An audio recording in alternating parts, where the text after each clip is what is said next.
Hello friends, మీరు Bhim UPI ద్వారా చేసిన ట్రాన్సాక్షన్స్ అంటే లావాదేవీలు చూడాలనుకుంటే అది ఎలాగో మనం ఈ వీడియోలో తెలుసుకుందాము. ఇది చాలా సింపుల్ ప్రాసెస్సే. ముందుగా భీమ్ యాప్ ఓపెన్ చేసుకుందాం. ఇక్కడ ఏదైతే మీకు ఈ విధమైన ఇంటర్ఫేస్ ఓపెన్ అవుతుంది. ఇక్కడ మీరు లాంగ్వేజ్ కావాలంటే మీ భాషని మార్చుకోవచ్చు. ఇక్కడ టాప్ లెఫ్ట్లో ఏదైతే మీ ఇనిషియల్స్ కనిపిస్తున్నాయో ఈ ప్రొఫైల్ మీద ట్యాప్ చేయాల్సి ఉంటుంది. ట్యాప్ చేసిన తర్వాత మనకి ఇక్కడ మొదట ట్రాన్సాక్షన్ హిస్టరీ అని కనిపిస్తుంది. సో దాని మీద కూడా మీరు ట్యాప్ చేస్తే మీ ట్రాన్సాక్షన్ హిస్టరీ అనేది తెలుసుకోవచ్చు. అలాగే మీరు లాంగ్వేజ్ మార్చాలనుకుంటే కనుక ఈ తెలుగులోకి మార్చుకుని కూడా మీ లావాదేవీలు అనేవి చూసుకోవచ్చు. సో ముందుగా మనం లాంగ్వేజ్ మారుద్దాము. సో ఇక్కడ ఇంగ్లీష్, అలాగే హిందీ, బెంగాలీ అనేసి ఆ నాలుగోది మనకి తెలుగులో కనిపిస్తుంది. సో దాని మీద క్లిక్ చేద్దాము. చేసిన తర్వాత వెంటనే ఇక్కడ మీకు తెలుగు భాషలోకి మారిపోయింది. సో మళ్ళీ తదుపరి అనేసి ఇక్కడ క్లిక్ చేద్దాము. సో ఇప్పుడు చూసారు కదా, అన్నీ మనకి ఇక్కడ తెలుగులో వచ్చేసాయి.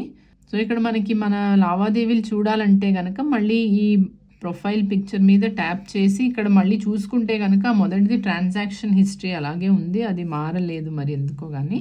సో మొత్తం మీద దాని మీద మీరైతే క్లిక్ చేయొచ్చు, లేదా ఇక్కడ డైరెక్ట్గా ఈ పేజ్లోనే కూడా మనకి ఇక్కడ ఈ ఆప్షన్ అనేది కనిపిస్తుంది, ట్రాన్సాక్షన్ హిస్టరీ అనేసి. ఈ క్యూఆర్ కోడ్ ఆప్షన్ ఏదైతే ఉందో దాని కింద ఉన్నది ట్రాన్సాక్షన్ హిస్టరీ. సో దాని మీద మనము క్లిక్ చేద్దాం. క్లిక్ చేయగానే ఇక్కడైతే ఈ లావాదేవీలు అంటూ ఈ పేజీ ఓపెన్ అయింది. సో ఇందులో మీకు విజయవంతమైనది, సో ఈ విజయవంతమైన లావాదేవీలు కనిపిస్తున్నాయి. ఏదన్నా ఫెయిల్ అయినా కూడా అవి కూడా మీకు ఇక్కడ కనిపిస్తాయి. అలాగే మీరు ఎవరికి పంపించారో, వీరికి పంపబడింది అనేసి ఎవరికి పంపించారో వాళ్ళ పేరు, వాళ్ళ ఇవి కనిపిస్తాయి. అలాగే వీరి నుండి స్వీకరింపబడింది, మీకు వచ్చిన రిసీవ్ చేసుకున్నవి మీకు ఇక్కడ కనిపిస్తాయి. పైన విడివిడిగా రాసి ఉంటుంది. సో మీరు పంపించినవైతే పైన యారో మార్క్ కనిపిస్తుంది, మీకు వచ్చిన డబ్బులైతే మీకు కింద యారో మార్క్ కనిపిస్తుంది. సో ఈ విధంగా మీరు చేసిన లావాదేవీలన్నీ కూడా మీరు ఎంత పాతవైనా కూడా ఇందులో మీరైతే చూసుకోవచ్చు. ఏవైనా లావాదేవీలు మీరు చేశారు కానీ అది వాళ్ళ దాకా చేరలేదు, ఇంకా ట్రాన్సిట్లో ఉందంటే కనుక ఇక్కడ మీకు పురోగతిలో ఉంది అనేసి బ్యాలెన్స్ ట్రాన్సాక్షన్స్ ఇక్కడ కనిపిస్తాయి. సో దాని మీద క్లిక్ చేస్తే కనుక మీకు ఏమన్నా మిగిలి ఉంటే పెండింగ్ లావాదేవీలు అవి ఇక్కడ కనిపిస్తాయి. ఏమీ లేకపోతే కనుక ఏమీ లేవనేసి వస్తుంది. సో ఇక్కడ మళ్ళీ మనం ఈ అన్ని లావాదేవీలకి వెళ్దాము. ఇక్కడ మీరు ఈ పైన 3 డాట్స్ ఏవైతే కనిపిస్తున్నాయో దీని మీద ట్యాప్ చేస్తే కనుక మీరు ఏదైనా లావాదేవీలని మీరు డౌన్లోడ్ చేసుకోవాలంటే, మీ ట్రాన్సాక్షన్స్ ఏదైనా మీరు డౌన్లోడ్ చేసుకోవాలనుకున్నా కూడా ఇక్కడ నుంచి చేసుకోవచ్చు. లావాదేవీలని డౌన్లోడ్ చేయండి అని వచ్చింది. సో దాని మీద క్లిక్ చేద్దాము. సో ఇక్కడ మీరు పీరియడ్ని ఎంచుకోవాలి. చెల్లింపు చిరునామా అంటే ఇప్పుడు మీ యూపీఐ ఐడి ఏదైతే ఉందో అది ఇక్కడ కనిపిస్తుంది. అలాగే ఏ తేదీల నుంచి ఏ తేదీ వరకు కావాలనేది కూడా మీరు ఇక్కడైతే ఎంటర్ చేయొచ్చు. సో ఇక్కడ క్యాలెండర్ సింబల్ ఏదైతే ఉందో సో దాని మీద క్లిక్ చేయాలి. క్లిక్ చేయగానే మీకు ఇక్కడ ఏ తేదీ నుంచి ఏ తేదీ వరకు అనేది, సో ఈ ఏ తేదీ నుంచి కావాలి అనేది ఇక్కడ మీకు వస్తుంది. సో ఉదాహరణకి నేను ఇక్కడ నెల కూడా మార్చుకోవచ్చు. మీరు వెనక్కి చేసుకుని ఇలా చేస్తే నెలలు వెనక్కి వెళ్తాయి. ఇక్కడ జూన్ 15 సెలెక్ట్ చేసి ఇక్కడ నేను ఓకే అని చెప్తున్నాను. సో జూన్ 15 నుంచి 27 సెప్టెంబర్ దాకా ఏ తేదీ వరకు అనేది దానికి కూడా మీరు డేట్ అనేది మార్చుకోవచ్చు, లేదా ఆ రోజు డేట్ అనేది మీకు ఇక్కడ డైరెక్ట్గా కనిపిస్తుంది. ఇక్కడ ఓకే అని చెప్దాము. మీరు చేసిన ఈ డౌన్లోడ్ చేసిన ఈ లావాదేవీల యొక్క లిస్ట్ ఏదైతే ఉందో అది మీకు ఒక HTML ఫార్మాట్లో వస్తుంది ఆ పేజ్. సో దాన్ని మీరైతే డౌన్లోడ్ చేయి అనేసి ఇక్కడ ఉంది కదా ఆప్షన్, సో దీని మీద క్లిక్ చేయాలి. దయచేసి వేచి ఉంటుందండి.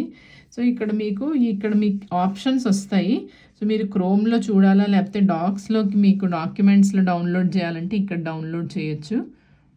సో ఇక్కడ మీరు అప్లోడ్ అని చెప్పవలసి ఉంటుంది ముందుగాను. గూగుల్ డాక్స్లో కనుక మీకు డాక్యుమెంట్ ఫార్మాట్లో చూడాలంటే ఇక్కడ మీరు ఆ డాక్యుమెంట్స్ని సెలెక్ట్ చేసి ఇక్కడ అప్లోడ్ అంటే కనుక ముందుగా మీకు అది అప్లోడ్ అవుతుంది మీ మొబైల్లోకి, అప్పుడు మళ్ళీ వస్తుంది.